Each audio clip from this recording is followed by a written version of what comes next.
आई गौरी सीतानाथ प्रेमानंदे अगवारे हरि हरि बोल विदाई गौरी सीतानाथ प्रेमानंदे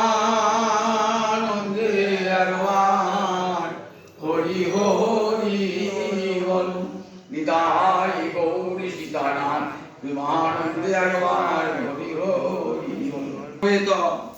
ভক্তবৃন্দের চরণে আমার কোটি কোটি দণ্ডবত প্রণিপাত।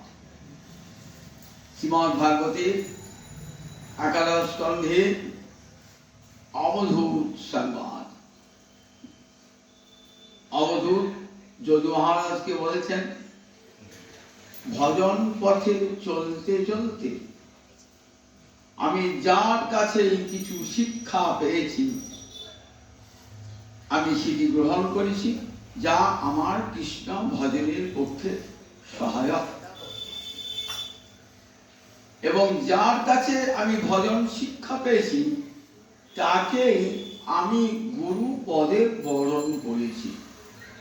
সমাজে সে পতিত হোক, ত্যায্য হোক, অচ্যুত হোক, যদি তার মধ্যেও কিছু গুণ থাকে যেটা আমার কৃষ্ণ সেবার সহায়ক, আমি তাকে গুরু পদে বরণ করতে এতটুকু দ্বিধা করি না।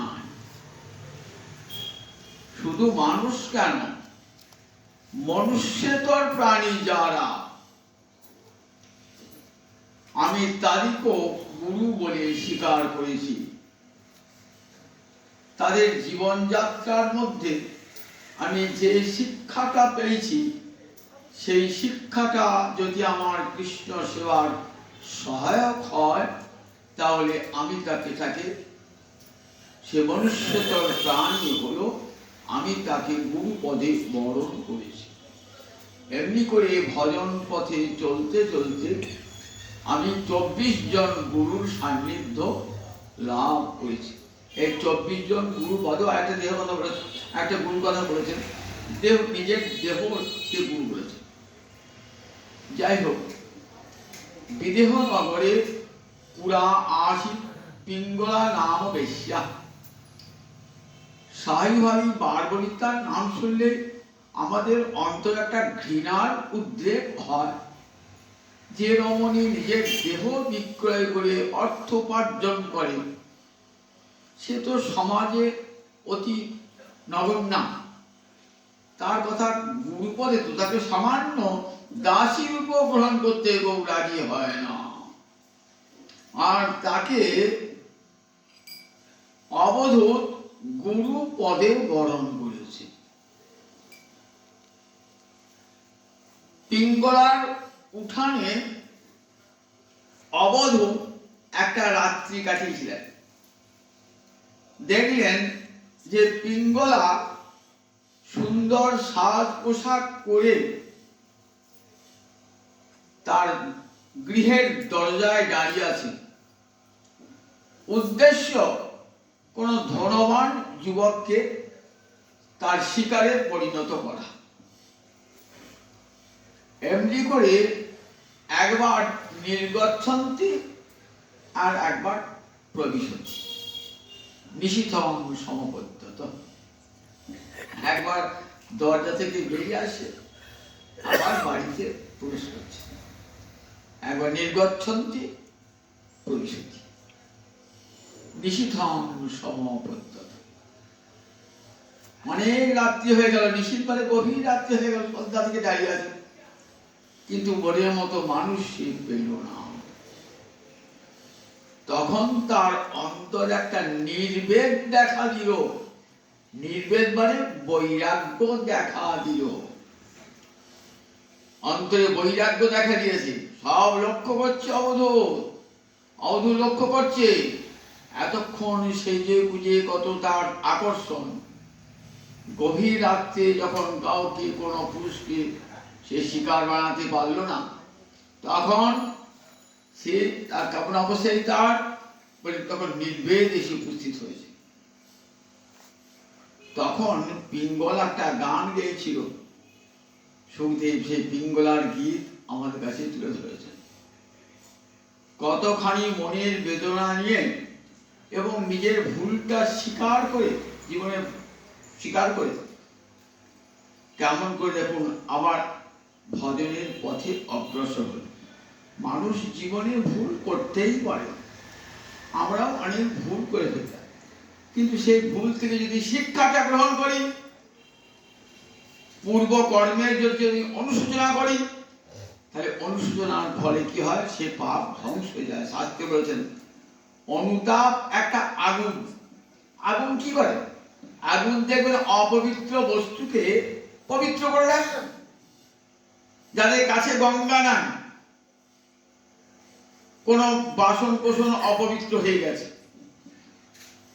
তখন তাকে পবিত্র করবার কি উপায়? বলে অগ্নি স্পর্শ করে দাও, তাহলে সেটা পবিত্র হয়ে যাবে। তাহলে আগুনটা, অগ্নিটা কি করে? অপবিত্র বস্তুকে পবিত্র করে দেয়। তেমনি হয়তো আমি একটা কুকর্ম করে ফেলেছি, কিন্তু যখন আমার অন্তরে অনুতাপ দেখা দিল, সেই অনুতাপটা কি করে বলুন দেখি? অগ্নির মতো ধিক ধিক ধিক ধিক করে জ্বলবে।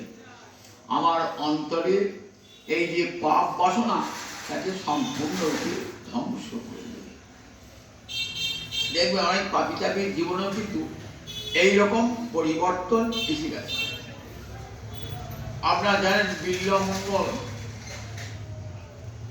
একটা বেশ্যা রমণী, বারবণিতা রমণীর সান্নিধ্যে এসেই তার জীবনের পরিবর্তন ঘটে গিয়েছিল।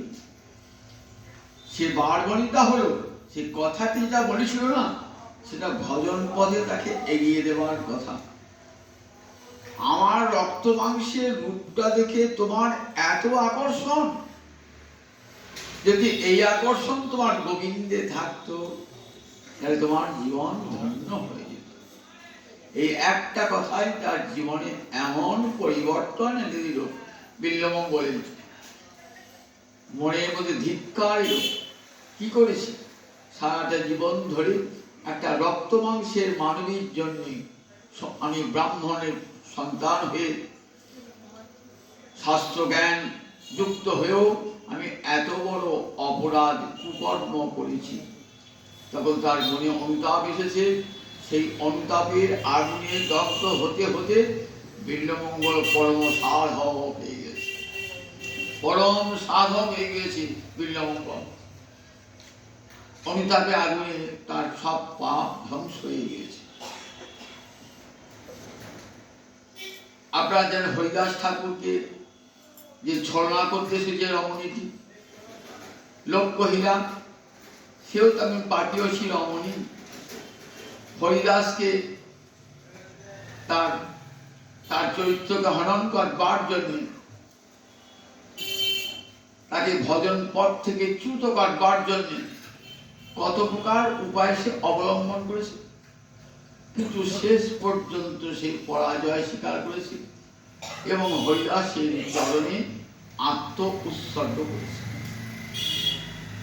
তারপরে তার জীবনটা দেখুন কেমন, সারা জীবনটা সে ভজন সাধনে কাটিয়েছে। কবিরাজ গোস্বামী পা রেখেছেন প্রসিদ্ধ বৈষ্ণবী হলেন। আজও যদি কেউ যায় সেই বেনাপোলের জঙ্গলে, সেখানে দেখবেন লক্ষ্যহীরার সমাধি আছে। সেই সমাধিতে সবাই ফুল দেয়, প্রণাম জানায়। একটা বারবণিতাকে প্রণাম জানায় কেউ? কে দেখুন কেমন প্রণাম জানায়। আজও সেই হীরাবেশ্যাকে সবাই প্রণাম জানায়। এইখানে কি পিঙ্গলা নির্গচ্ছন্তি ভবিষ্যতি হতে দিশিতম সম সত্যতা। তখন তার অন্তরে নির্বেদ এলো। নির্বেদ মানে বৈরাগ্য এলো। বলছেন এই নির্বেদটা, পিঙ্গলা গান গাইতে বলছেন এই নির্বেদটা কি করে? তারপরে আশা পাশানাং পুরুষস্য অসি, যে জীবকে আশার বন্ধনে মায়া বেঁধে রেখে দিয়েছে, সেটাকে যদি ছেদন করতে হয়, তাহলে তার অস্ত্র হচ্ছে বৈরাগ্য অস্ত্র। বৈরাগ্য অসি। নির্বেদ হলো, বললেন যারা জাত নির্বেদ মানুষের কাছে তরবারি, আর অজাত নির্বেদ যাদের বৈরাগ্য আসে নাই, বললেন দুঃখ বন্ধন ন জিহাসতি, তারা দেহ বন্ধন ন জিহাস, এই দেহের বন্ধন হতে তাদের আর মুক্তি হয় না। কিন্তু বৈরাগ্য এলেই কিন্তু মুক্তি হবে না। বৈরাগ্যের সঙ্গে দেখুন পিঙ্গলার কৃষ্ণ ভক্তি এসেছে। এটা কি করে? অনেকে নির্বেদ আছে, সংসার ঠকতে ঠকতে আসে, কি মানুষ বিপদে পড়ার সময়তে হয়তো কোনো বিপদে পড়েছে, তখন হয়তো নির্বেদ আছে, কিন্তু একবারে সে ভগবানকে ডাকে না। কিন্তু ভগবানকে ডাকতে গেলে একটা স্বীকৃতি চায়। দেখবেন গীতায় বলা আছে চতুর্বিধা ভজন্তে মাং জনা স্বীকৃতি ন অর্জুন, আর্ত জিজ্ঞাসু অর্থার্থী জ্ঞানী চ ভরতৎসব। হে ভরত বংশের শ্রেষ্ঠ পুরুষ, আমাকে 4 রকম মানুষ ভজনা করে। চতুর্বিধা ভজন্তে মাং, আমাকে সুকৃতি ন, তারা সবাই কিন্তু সুকৃতিশালী। আর্ত জিজ্ঞাসু অর্থার্থী আর জ্ঞানী। আর্ত মানে বিপদে পড়ে যে ভগবানকে ডাকছে তাকে বলে আর্ত।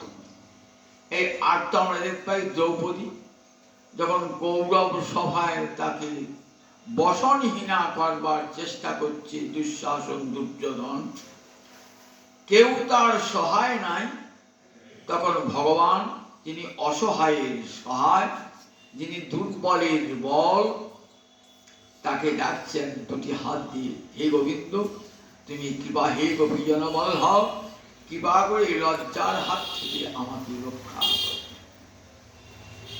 ভগবান এসে বস্ত্রের মধ্যে প্রবেশ করেছেন। তাহলে আর আবার গজেন্দ্র হাতি হয়েছেন, কুমিরে পা চেপে ধরেছে, গজেন্দ্র আর্ত হয়ে কাকে ডাকছে? ভগবানকে ডাকছে।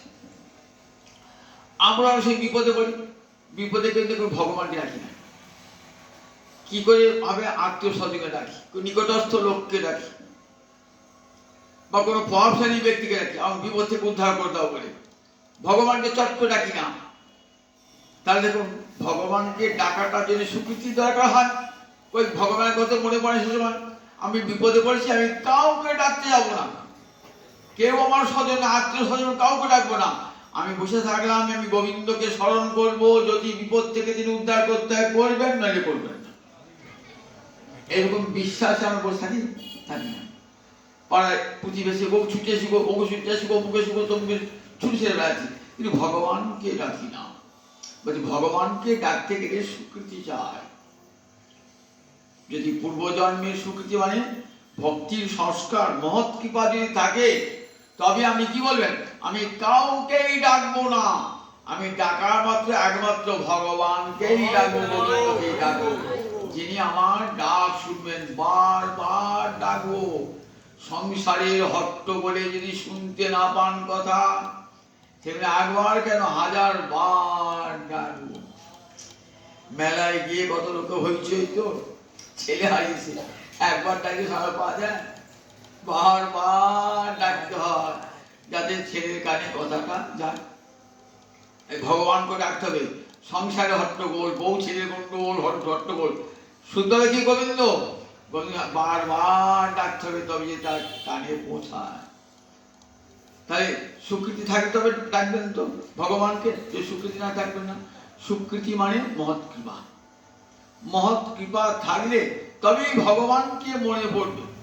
এই যে গজেন্দ্রের ভগবানকে মনে পড়ল, যেরকম মহৎ কৃপা ছিল বলে। কিরকম মহৎ কৃপা ছিল? অগস্ত্য ঋষির কৃপা হয়েছিল একদিকে, যে তাম হস্তিমূর্খ ভব, এ তার কৃপা। এবং তুমি ভগবান শ্রীকৃষ্ণের ওই সুদর্শন চক্রে দ্বারা যখন ছেদন করবে কুমিরকে, তখন তোমার মুক্তি হবে। তাহলে কেমন কৃপা! অভিশাপের দ্বারে কেমন কৃপা নেমে এলো, মহৎ কৃপা নেমে এলো। এই মহৎ কৃপা নেমে আসার জন্যই ভগবানকে ডাকতে তার ইচ্ছা হয়েছিল। ভগবান আবার নিজে ভক্ত ছিলেন, বহু মহতের কৃপা লাভ করেছিলেন। দ্রৌপদী দেখুন বাল্যকাল হতে কত মহতের সঙ্গ লাভ করেছেন, কত মহতের সঙ্গ লাভ করেছেন।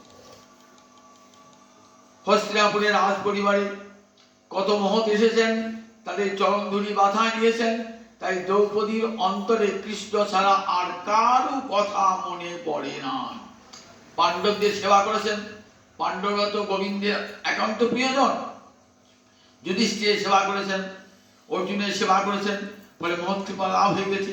তাই ভগবানকে ডাকার কথা মনে পড়ে গেছে। তাই সুকৃতি না হলে কখনো বিপদে পড়লেও ভগবানকে ডাকে না, সেই জন্য সুকৃতির কথা দিয়েছেন। গীতার প্রত্যেকটি কথার কেমন অর্থ আছে, টিকা টিপ্পণীতে এসব ধরেছেন টিকাকাররা, যে কেন আর্ত হয়েই ভগবানকে ডাকবে নাকি? আর্ত হয়ে ভগবানকে ডাকে না। আমরা অনেকেই বিপদে পড়ি, ভগবানকে ডাকি না। তাই মহৎ কৃপা থাকা চাই, যে জানবো ভগবান ছাড়া কেউ আমাকে এই বিপদ থেকে উদ্ধার করতে পারবেন না।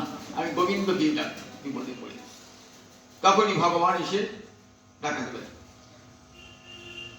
আমাদের ধ্রুবকে দেখি, ধ্রুবের মা শুনেছি কি বললেন, নান্যং তত পদ্ম পলাশ রসুনান দুঃখ ছিদম মৃগয়ামি কঞ্চন। দেখ ধ্রুব, কাঁদিস না, কাঁদলে কিছু ফল হবে না। না কেঁদে সমস্ত দুঃখ যিনি নাশ করতে পারেন, সেই পদ্ম পলাশ রচন গোবিন্দকে ডাক, গোবিন্দকে ডাক।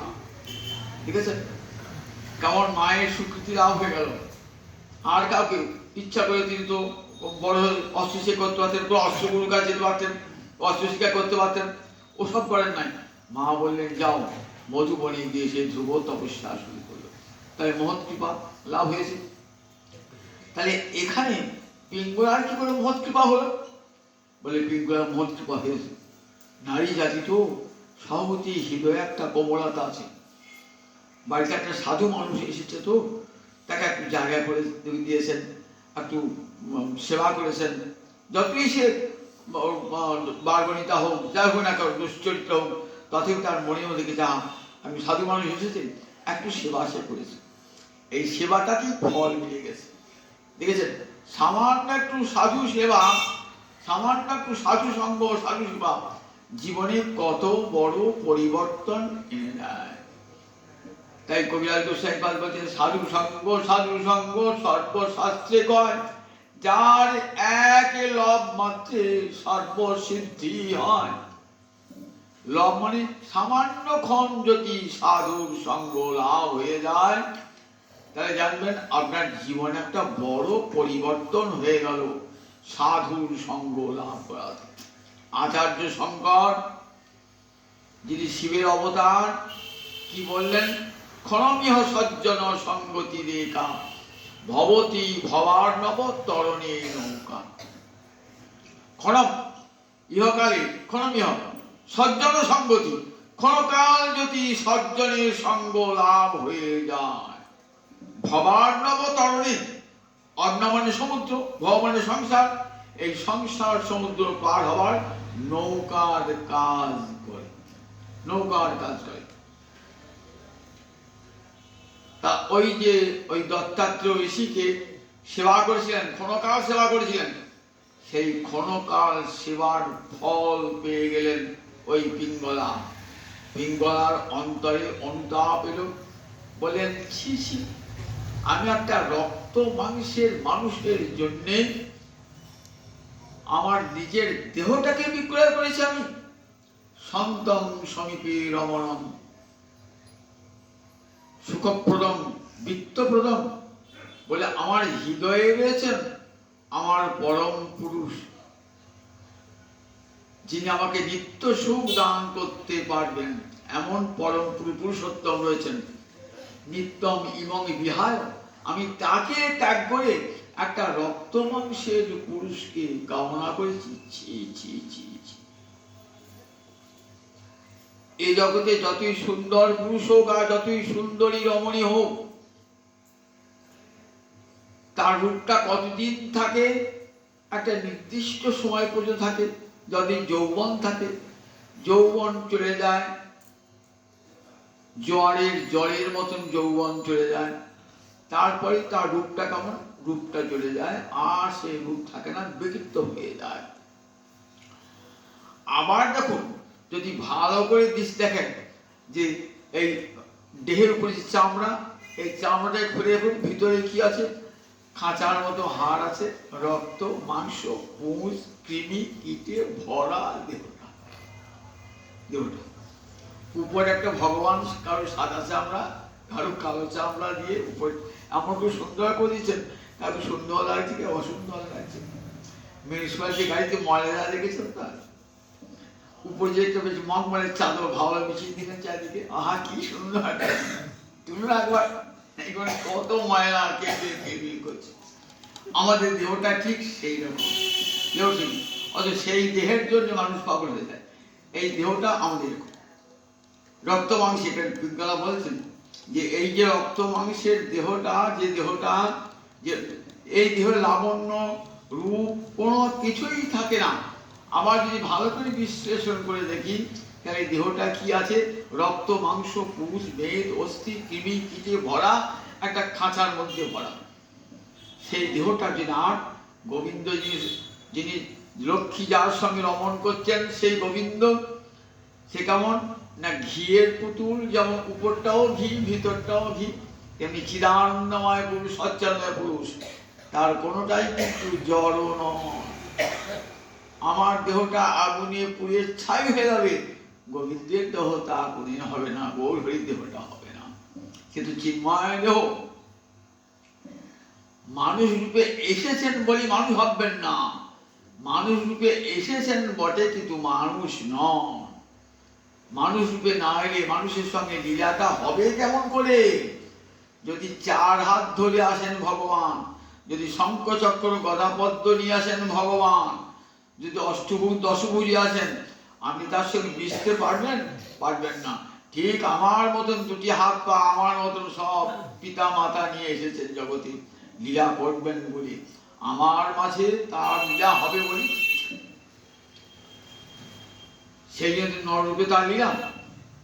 বলে দেখো, সন্ত সমীপে রমণম, যিনি সুখপ্রদম বিত্তপ্রদম নিত্যম এবং বিহায়।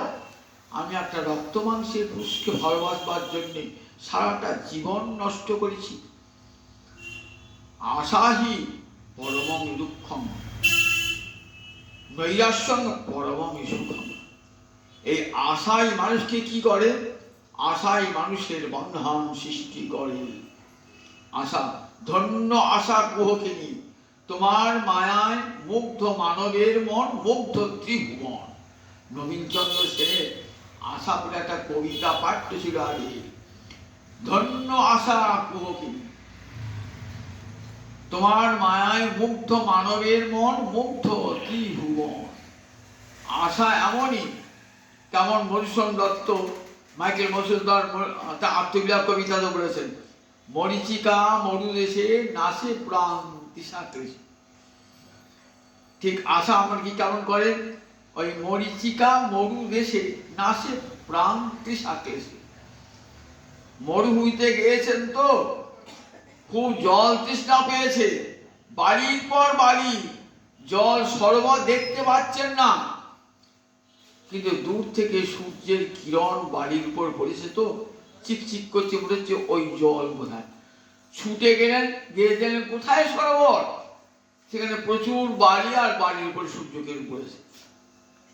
সেটা দেখে আর মোহ কাটল না, আবার দেখছেন দূরে ঠিক জলের মতন চিকচিক করছে, আবার গেলেন, আবার দেখেন সেখানে এমনি করতে করতে তৃষা ক্লেশে প্রাণ হারালেন।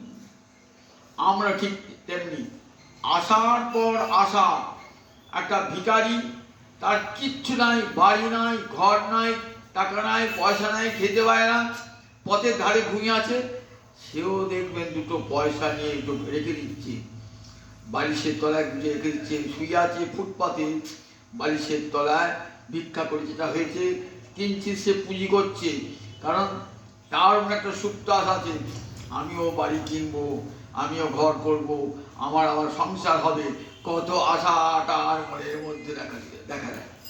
তাহলে সে পুঁজি করবে কেন? দেখেছেন তো? তাহলে এদের মধ্যে অন্তরে আশা বা আশায় মানুষকে কি করে? আশা মানুষের বন্ধন, আশায় মানুষের বন্ধন মানুষকে এমনি করে সংসার পথে ঘোরায়। মা মায় ঘুরাবি কত, কলুর চোখ ঢাকা বলদের মতো, ভবের কাছে জুড়ে দিয়ে মা পাক দিতেছ অবিরত। রামপ্রসাদের গান আছে, মা মায় ঘুরাবি কত, আর কত বাকি ঘোরাবি মা। কলুর বলদ চোখ বেঁধে ঘোরায়, ঘানিতে আগে তো মেয়ে ছিল না, ঘানি থেকে তেল হতো, চোখটা বেঁধে দিয়ে ঘুরতো। ভবের কাছে জুড়ে দিয়ে মা পাক দিতেছ অবিরত। ঠিক তেমনি ভবর গাছে জুড়ে দিয়ে আমাকে পাক দিচ্ছেন। এই জন্মে তো হলো না, আগামী জন্মে যেন আমার সুখ হয়। এই জন্মে একটা ঘরও পেলাম না, ঘর না পেয়ে সেই জন্ম বললেন আবার আসতো। এই জন্মে বর পেলাম না, আবার আসতো। পরে দেরি করে এই জন্মে ছেড়ে পেলাম না, সে আবার ছেড়ে যেতে আসতো। এই মানে ভালো মন্দ খেতে পেলাম না, আবার ভালো মন্দ খেতে খাবার আসতে হবে। একটা করে বাসনা নিয়ে আমরা বলি তো প্রত্যেকেই বাসনা, আর এই বাসনা থেকেই আবার সংসারের সৃষ্টি হয়। যতক্ষণ বাসনা নির্মূল না হচ্ছে ততক্ষণ কিন্তু সংসার ক্ষয় হবে না। সেই জন্য নরসিংহ ঠাকুর কাঁদছেন, কি বলে? আর কবি নিতাই চাঁদ করুণা করিবে, সংসার বাসনা কবে তুচ্ছ হবে, বিষয় ছাড়িয়া কবে শুদ্ধ হবে মন, কবে হাম হের অবশে মধুর বৃন্দাবন। বৃন্দাবন ত্যাগের ভূমি। গোপীরা যেখানে সর্বস্ব ত্যাগ করেছেন, জগৎকে শিক্ষা দিয়েছেন ত্যাগ, সর্বস্ব ত্যাগ করেছে বৃন্দাবনে।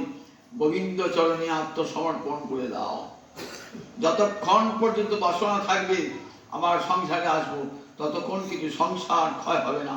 বারবার পুনরপি জননং পুনরপি মরণং পুনরপি জননী জঠরে শয়নম, ইহ সংসারে কলি দুস্তারে কৃপয়া পারে পাহি মুরারে। আচার্য শঙ্কর বলছেন একবার যাবো একবার আসবো, একবার যাচ্ছি একবার আসি, এমনি করে দেখুন আমার অবস্থা বারবার যাওয়া আসা যাওয়া আসা। গলিত দেহ, যে জীর্ণ দেহ, একটা দাঁত সব পড়ে গেছে, তথাপি ন মুঞ্চত্তা আশাপিণ্ড।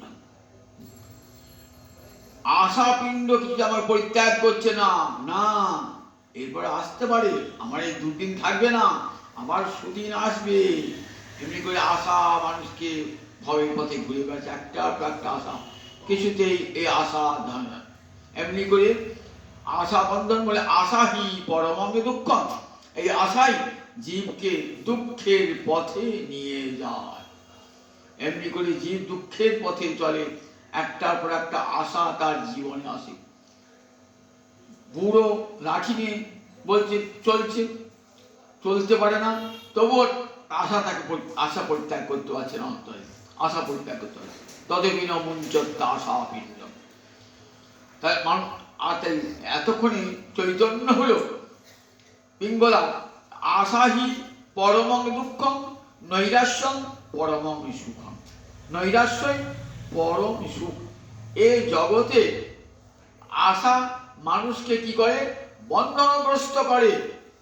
বরং এই জগৎটা কিরকম না, অনিত্যম অসুখম লোকম ইমং প্রাপ্য ভজস্যমম। গীতায় ভগবান বলেন এখানে কিছু আশা করো না, এখানে নিত্য ফল কিছু পাবে না, নিত্য সুখ বলে কিছুই নাই। অনিত্যম অসুখম লোকম বলে এখানে সবটাই অনিত্য। যদি সুখ পাও সেই সুখটা আজ আছে, কাল আর নাই। ধন সম্পদ যদি পাও আজ আছে, কাল আর নাই। অনিত্যম অসুখম লোকম ইমং প্রাপ্য ভজস্যমম। কিন্তু যখন এসেছো এই পৃথিবীতে মানব দেহ ধারণ করে, তাহলে সার্থক করো। কি সার্থক করবো? যাতে এমন ধন পাওয়া যায় যা কোনোদিন বিনষ্ট হয় না। ভজস্যমম, আমাকে ভজনা করো। ভজস্যমম, আমাকে ভজনা করো। আমাকে ভজনা করলে কি হবে? বলে ফলটা তোমারই হবে। ভজস্য, এই ভজ ধাতুটা দেখুন পরস্যপদী। আর যখন আত্মনেপদী হবে তখন কি হবে? নিজের ফল বোঝাবে। সংস্কৃতে ক্রিয়াপদের ধাতু দু প্রকার, পরস্যপদী আর আত্মনেপদী। এক একটা ধাতু আছে পরস্যপদী আবার আত্মনেপদী। ভজতি বললে পরস্যপদী, আর ভজতে বলে আত্মনেপদী হয়ে যায়, আলাদা পদ হয়ে যায়। দেখেন, যদি পরস্যপদী হতো তাহলে ভজ বলতাম, কিন্তু যে ভজস্ব বললাম মানে আত্মনেপদী পদ বললাম। আত্মনেপদী বলে কি হয় না, ক্রিয়ার ফলটা কর্তাঙ্গানি হয়, ক্রিয়ার ফলটা কর্তা পায়। তাহলে তুমি আমাকে ভজন করলে, তার যে ভজনের ফলটা তুমি পাবে। ভজস্বমাম, আমাকে ভজন করলে সেই ভজনের ফলটা তুমি পাবে। এই জন্যই বলে ক্রিয়াপদ দিলেন ভজস্বমাম অনিত্যং অসুখং রূপং ইমং প্রাপ্য বর্ষণ। এই জন্য মানব জন্ম দিয়েছি, আমাকে ভজন করবার জন্য। কারণ অন্য কোনো জন্মে আমার ভজন হবে না, একমাত্র মানব জন্মে ভজন হবে। যে আমার সমস্ত আশা মূল ছেদন করে দাও। গীতার পুরুষোত্তম অধ্যায় যোগ করেছেন তো, সেখানে কি বলছে দেখুন, ঊর্ধ্বমূলং অধঃশাখং অশ্বতং প্রাহুরব্বয়ং। ভালো করে গীতা কি বলবেন, তাই সব উত্তর পেয়ে যাবেন, যেগুলি বলছে সব পেয়ে যাবেন। বলে এই সংসারটা কেমন, ঊর্ধ্বমূলং, মূলটা আছে উপরে, আর অধঃশাখং, শাখাগুলো আছে। একটা গাছের মূল কোথায় থাকে? এই মূলটা কোথায় যায়? উপরে থাকে না? কিন্তু সংসার বৃক্ষের মূল কোথায় আছে? সংসার বৃক্ষের মূল আছে উপরে, আর শাখাগুলো সব নিচের দিকে। কিছু কিছু শাখা উপরে উঠেছে, কিছু কিছু শাখা নিচে আছে। স্বর্গাদি লোকে যাচ্ছে কিছু শাখা, কিছু লোক নিচের দিকে পাতাল দিকে যাচ্ছে, মর্তলোকে যাচ্ছে। আবার এই সংসার বৃক্ষকে ছেদন করা যাবে না। কেন কি ছেদন করা যাবে না? গোবিন্দ তার মূলে, তো অন্য গাছের মূল ছেদন করতে পারবেন, সংসার বৃক্ষের মূল ছেদন করা যাবে না। তাহলে সংসার বৃক্ষকে ছেদন করতে বলছেন, মূলকে ছেদন করতে বলছেন। বলছে না, ওই আসল মূলটা নয়। দেখবেন অশ্বতার কাছে দীর্ঘদিন হয়ে গেল না, অনেকগুলো ওই সরু সরু সরু সরু মূল বার হয়, বহু মূল বার হয়, গোষ্ঠা গাছটা ময় বলে বলে কি, ওগুলো সংসার বন্ধন, আশার বন্ধন। সংসারকে টিকিয়ে রেখে দিয়েছে, নাহলে সংসার তো শেষ হবে। সবার মনে সংসার, এই জন্ম হলো না, পরের জন্ম হবে, এই জন্মে ভালো কাজ করে যায়, পরের জন্মে আবার হবে। এই আশার বন্ধন এমনি করে ওই ওই ইয়ে মূলগুলো ধরে রেখে দিয়েছে। বলেন ওইগুলো ছেদন করতে হবে। কি করে? অসঙ্গ শস্ত্রে ন ধীরে ন চিত্তা। দেখুন গীতা ভাগবত একই কথা বলছে, অসঙ্গ শস্ত্রে, অসঙ্গ মানে বৈরাগ্য, অনাসক্তি রূপ অস্ত্রের দ্বারা ওইগুলো ছেদন করো। ওই বাসনাগুলো, বাসনা মূলগুলো ছেদন করো অনাসক্তির দ্বারা। না, এই সংসারে সুখের চেষ্টা তো বৃথা। সুখের চেষ্টা করে কেন বৃথা জীবনটাকে নষ্ট করব? মানব জন্ম দুর্লভ জন্ম, যখন ভগবান দিয়েছেন কৃপা করে এই জন্মটা, সুতরাং এই জন্মটা ভগবত ভজনেই কাটাবো। এই নয়, এ জগতে আমার কিছুই নাই, পাওয়া নাই। আমি কিছু পাওয়ার জন্য আসি নাই, আমি কিছু চাইও না। আমি চাই একমাত্র যাতে আমি হে গোবিন্দ তোমাকে স্মরণ করতে পারি, আমার মানব জীবন যাতে সার্থক হয়ে যায়। সাধু ব্যক্তি কি করে না, প্রভু কিছুই চাই না। ধ্রুবকে, প্রহ্লাদকে ভগবান কত কি দিতে চাইলেন এই জগতে, নিলেন? না না না, নেব না, কিছুই চাই না। এই বোধটা তো সবার আসে না। বোধটা কখন আসে?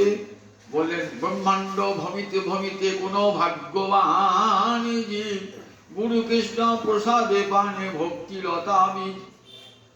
ভক্তি মহারানী হৃদয়ে প্রবেশ করলে সব আশার মূল ছিন্ন করে দেন। তখন ভক্ত একমাত্র ভগবানের কৃপার ভিখারি। হে গোবিন্দ, তোমার কাছে আর কিছুই চাই না। এই প্রার্থনা করো যেন পরজন্মের আমার ভজন সিদ্ধির জন্যে, ভজন সিদ্ধির অনুকূল গৃহে, ভক্ত গৃহে আমার জন্ম হয়। কুকুর বিড়াল করো, করলেও ভক্তের গৃহেই করো কুকুর বিড়াল, অন্য কোথাও না। আমার ভজন তো সিদ্ধি লাভ করে নাই, আমার ভজন সিদ্ধির জন্যে এমন ঘরে জন্ম দাও যেখানে ভজনের অনুকূল পরিবেশ। সেখানে যদি ভক্ত গৃহে কুকুর হতে হয়, বিড়াল হতে হয়, আমি তাই হব প্রভু। সেই ভক্ত গৃহে কুকুর হয়ে সেখানে প্রসাদ পাবো, সেখানে ভগবত বিগ্রহ দর্শন করবো, ভক্ত সঙ্গ লাভ হবে। এমনি করে আমার একদিন ভজন সিদ্ধি ঘটবে। প্রহ্লাদ, ধ্রুব কেউ যে ভগবানের কাছে এসেছিলেন, এই জগতের সম্পদ জানতেন। এই জগতের সম্পদ কেমন না, এই জগতের সম্পদ আজ যা আছে কাল আর তা নাই। তাই এই জগতের সম্পদ তারা চান নাই। ভজনের দ্বারা কেউ সম্পদ চায় না। প্রহ্লাদ বললেন, প্রভু ভজন বিক্রয় করে কেউ কখনো এই জগতের সম্পদ দেন না। রূপ সোনার টাকা দিয়ে কেউ খড় কেনে? সোনা, আমি তাই তোমার সোনার টাকা দিলাম, আমার বিনিময়ে খড় দাও, কেউ নেয়? নেয় না। বলেন ঠিক তেমনি ভজন বিক্রি করে কখনো কেউ ভগবানের কাছে ধন সম্পদ বৈভব চান না। তারা চান গোবিন্দ চরণ কমল চান, যার শত সহস্র স্বর্গে মূল্যবান। তাই এই সুন্দর মানব জীবনে নৈরাশ্যং পরমাং সুখম, নৈরাশ্যই পরম সুখ নিয়ে আসে। নৈরাশ্য বলেন আসুন নৈরাশ্য। পিঙ্গলার জীবনে সেই নৈরাশ্য এসে গেল এবং সেই নৈরাশ্যই তাকে সুখের পথ দেখিয়ে দিল। পিঙ্গলা তার গানে এটি বলেছেন যে সবজীবকে শিক্ষা দিচ্ছেন। অবধূত বলছে আমি শিক্ষা পেয়ে গেলাম। এখানে একটা কি শিক্ষা পেয়ে গেলাম? তো দেখো, কোনো নারীর কর্তব্য নয় পুরুষের রূপে আকৃষ্ট হওয়া, কোনো পুরুষেরও কর্তব্য না নারীর রূপে আকৃষ্ট হওয়া, যে জীবনটাকে ধ্বংস করে দেওয়া। বলেন যদি ভালোবাসতে হয় তাই একমাত্র ভগবান শ্রীহরিকে ভালোবাসো, যিনি নিত্য কিশোর, যিনি কোনোদিন বৃদ্ধ হন না, যার কোনোদিন চুল পাকে না, যার কোনোদিন দাগ পড়ে না, যিনি নিত্য কিশোর সর্বাবস্থায় রয়েছেন, সর্বাবস্থায় রয়েছেন তিনি। বলেন গোবিন্দ নিত্য কিশোর, রাধা আমার নিত্য কিশোরী রয়েছেন। যদি ভালোবাসতে হয় সেই পরম পুরুষকেই ভালোবাসো, তাকেই ভালোবাসো। দেখুন সবরই সে তো ভিড় যাচ্ছে, সে তো যাচ্ছে ভিড় কর না, কিন্তু দেখুন এমন গুরু বেশে না কেমন পরীক্ষা লাভ হয়েছিল।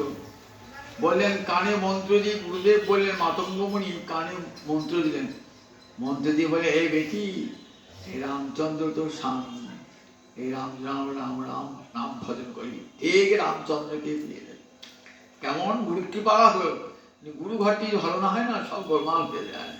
কেমন কানে মন্ত্রটি এমন দিয়েছেন না, এই গুরু বাক্যে সুদৃঢ় বিশ্বাস, আরও কোনো কিছু চিন্তা করে না। অভিযুক্ত গুরুর বীজ মন্ত্র কানে পড়েছে তো আর কিচ্ছু চাওয়া নাই। বাবা বিয়ে জোগাড় করছেন, বিয়ে 16 বছর বয়স, বিয়ে দেবেন, মেয়ে যোগাযোগ করছেন, বিয়ে হবে ঠিক হয়ে গেছে। বিয়ের আগের দিন রাত্রিতেই সংসার ত্যাগ। না, আমার গুরুদেব বলেছেন রামচন্দ্রের প্রতি, রামচন্দ্রের প্রতি এই জগতের প্রতি বৃদ্ধ হয়ে যাবে, এই জগতের প্রতি চুল পেকে যাবে, দাঁত পড়ে যাবে, সব যৌবন চলবে। আমি এমন পতি চাই সব সময় যৌবনবান হয়ে থাকবে। দেখুন সেই নবদুর্বাদ ও স্বয়ং রামচন্দ্রকে গুরুবাক্য সার্থক হলো। অসিত বর বৃদ্ধা হয়েছেন, চুল পেকে গিয়েছে, আর ঠিক রামচন্দ্রকে স্বামী রূপে গুরুদেব কেমন শিক্ষা দিয়ে গেলেন। দেখো ভালোবাসো। আমার রুক্মিণী বলছেন, একসময় রুক্মিণীকে রসিকতা করছেন গোবিন্দ দার কথা, রুক্মিণী তুমি আমাকে বিয়ে করে ভালো কাজ করো না। দেখো আমি শুধু শিক্ষা দেওয়ার জন্যে, শিশুপালকে শিক্ষা দেওয়ার জন্য তোমাকে হরণ করেছি। তুমি আমি ইচ্ছা করলে শিশুপালের কাছে চলে যাবে, যাকে খুশি তাকে চলে যাবে। তখন রুক্মিণী ভাবছেন যে আমাকে বোধহয় কৃষ্ণ পরিত্যাগ করবে। সঙ্গে সঙ্গে হাত থেকে পাখাটা পড়ে গেছে আর চৌকি জল বার হয়ে গেছে। তখন কাঁদতে কাঁদতে বলছি, এই জগতের কোনো মানুষকে আমি পুরুষ বলে মনে করি না, আমি তাকে ভালোবাসি না। এই জগতের সমস্ত পুরুষ কেমন জীবৎসব, ও জ্যান্ত অবস্থাতেই মরা, জীবন্ত অবস্থাতেই মরা। ও রক্ত মাংস মেদ মজ্জার যে দেহ, সে দেহকে আমি স্বামীরকে বরণ করতে পারবো না। তুমি চিদানন্দময়, চিরসত্য তুমি, আমি তোমাকেই আমি স্বামীরকে বরণ করেছি। তাহলে দেখুন ভগবান, আমরা দেখি যে রুক্মিণী বলুন, আমাদের যারা মহিষী রমণী, তারা জগতে ভগবানকে প্রতিরূপে দেখিয়েছেন যে ভগবান চিরসত্য, চিরনবীন, যার দর্শনে দেহে মনে পরম আনন্দ আবির্ভূত হয়ে যায়। তাই আশাহি পরমং দুঃখম, যতক্ষণ আশা থাকবে না ততক্ষণ দুঃখ ভোগ করতে হবে। ধৃতরাষ্ট্র দেখুন, তার 100 পুত্র মরে গেছে, আর কোনদিন রাজা হবার সুযোগ তার আর নাই, মরে গেছে। শুধু বুড়ো আর বুড়ি, আর কেউ নাই। বয়স হয়ে গেছে, কেমন চুল পেকে গিয়েছে, দাঁত পড়ে গিয়েছে, শরীর নুজ্জকুব্জ হয়ে গেছে, পুত্র শোকের ভারে দেহ মন জর্জরিত। তবুও যুধিষ্ঠির বলছেন, জ্যাঠামশাই, যতদিন তুমি আছো না, তুমি মহারাজ। এই মহারাজ নামটা শুনে খুব আনন্দ। মা, তুমি ধৃতরাষ্ট্র, তুমি মহারাজ, আমি তোমার অধীনে কাজ করব। যুধিষ্ঠির তেমনি সুন্দর পুত্র না হলে এরকম রাজপুত্র কেমন পুত্রের মতো। জ্যাঠামশাই আপনি থাকবেন, জ্যাঠামশাই আমার মা বাবা মতন, এই হস্তিনাপুর আপনাকে। বিদুর ভাই, বিদুর এলেন একদিন। বিদুর তীর্থ ঘুরে সমস্ত যুদ্ধ দেখেন নেই, যুদ্ধের পর এসেছেন, সব যুদ্ধ মিটে গেছে, যুধিষ্ঠির রাজা হয়েছে, এসেছেন, যুধিষ্ঠির আশীর্বাদ করতে এসেছেন। দেখছেন যুধিষ্ঠিরের গৃহে আমার দাদা রয়েছে। দাদা চুল পেয়ে গেছে, দাঁত গোলা পড়ে গেছে, চোখে তাকে থেকে দেখতেই পায় না, নুজ্জকুব্জ শরীর রয়েছেন। যুধিষ্ঠিরের দেওয়া পিণ্ড তাকে গ্রহণ করতে হচ্ছে। যার ছেলেদেরকে মারবার জন্য ষড়যন্ত্র করেছেন, আর তাদের হাতে খেতে হচ্ছে। তখন নির্জনে পেয়ে দাদাকে বলছে, অহো জীবিত আশা বলিয়সী, এখনো দাদা তোমার বাঁচবার ইচ্ছা, এখনো কৃষ্ণ ভজন করতে ইচ্ছা হয় না, এখনো বাঁচবার ইচ্ছা? তোমার 100 পুত্র চলে গেল, রাজ্যহারা হয়ে গেলে, তোমার পুত্রবধূরা হাহাকার করছে, কাঁদছে, সেদিকেও তোমার চিত্ত বিগলিত হয় না? এতটুকু বৈরাগ্য তোমার মনের মধ্যে এলো না? রাজা হরি কেউ নরোত্তম হয় না দাদা। হৃদয়ে হরিকে ধারণ করে সংসার ত্যাগ করে ভগবান শ্রী হরিকে ভজন করো। কেমন ভ্রাতা দেখলেন, দাদাকে এই কর্কশ বাক্য না বললে দাদার সংসার বাসনা ধ্বংস হবে না। বিদুরের মহত্ব, বিদুর এসে দাদাকে এমন আঘাত দিয়ে কথা বললেন যাতে দাদার অন্তরের বিষয় বাসনা ধ্বংস হয়ে যায়। এই এক কথাটি কাজ হয়ে গেল। পরের দিনই ধৃতরাষ্ট্র, গান্ধারী আর কুন্তী চলে গেলে নির্জন করে, মানবপ্রস্থ অবলম্বন করে ভগবান শ্রীহরির সাধনায় মনোনিবেশ করলেন। তাই সংসার দিয়েছেন, মহৎ কৃপা না হলে এই সংসার বন্ধন ধ্বংস হয় না। মহৎ কৃপা হলেই দেখবেন সংসারে কি আসবে? বৈরাগ্য আসবে, বৈরাগ্য আসবে, আর সেই বৈরাগ্যই হবে আপনার সংসার বন্ধন ধ্বংসের কারণ। সংসার বন্ধন ধ্বংসের কারণ। তখন অর্থ, বিত্ত, যশ, প্রতিষ্ঠা যাই থাকুক না কেন, দেখবেন কিছুই আর ভালো লাগবে না। একমাত্র গোবিন্দ চরণ ছাড়া, যে চরণে প্রহ্লাদ আদি ভক্তগণ আত্মসমর্পণ করেছেন, মনে হবে যেন সেই চরণই যেন আমার জীবনের সর্বস্ব হয়। সংসারের কোনো সম্পদ আমার চাই না। ন ধনং ন জনং সুন্দরীং কবিতাং বা কাময়ী জগদীশৈ, জন্মনি জন্মনি ঈশ্বরে ভবতাৎ ভক্তির অহৈতুকিতৈ। ন ধনং ন জনং সুন্দরীং কবিতাং বা কাময়ী জগদীশ। মহাপ্রভু শিক্ষা শুনে বলছেন, আমি ধন চাই না, জন চাই না, সুন্দরী ভার্যা চাই না, কাব্য প্রতিভা চাই না। মম জন্মনি জন্মনি ঈশ্বরে ভবতাৎ ভক্তির অহৈতুকিতৈ।